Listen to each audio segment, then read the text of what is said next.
And this is another type of Weeby fleshing knife. This is the Weeby 12, and it just has more of a duller touch to it. And basically, the more duller it is, the better you're off, and the safer that you're going to be with your muskrat at the end of the day. All right, now we're working our way to the back. It's really important to know the sections of the muskrat, just because you know where the fragile parts are, and basically you don't want to push as hard near the belly section, just because the skin is a little bit more thin, I should say, more thin. And this muskrat, I'm going to be making some muskrat hoops out of, and I'll be looking forward to working with these guys when they're all done and dried.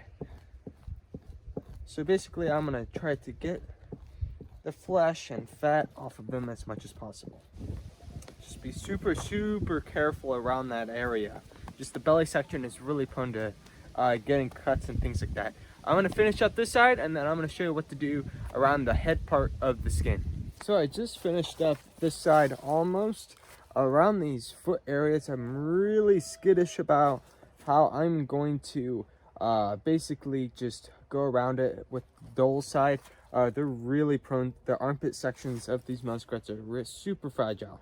So only thing I'm doing right now is just going around the arms and things like that, and cutting off any section that I could pull on. Now, we've done this side almost. I'll get to the scraper and I'll scrape the rest of it off.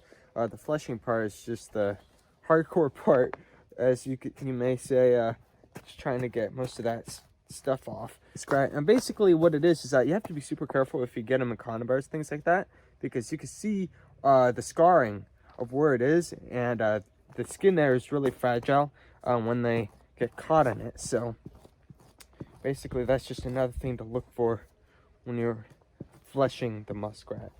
That's about it. I'm going to work my way through the head, and I'm going to show you a couple of other things to look for. And yeah, that's about it. Muskrat is almost done. All right, so one quick tip along the way.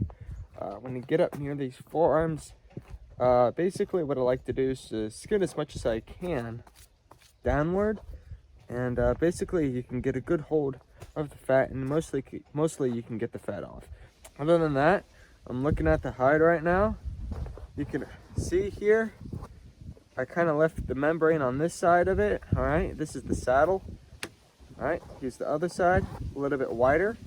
I could work a little bit more on that, fleshing that off. But other than that, we have pretty much, except for the corners such like that, we have a pretty much well done muskrat fleshed out hide. So we're gonna trim this up and make it look nice, and then we're gonna get this guy boarded. So that's gonna be the next step.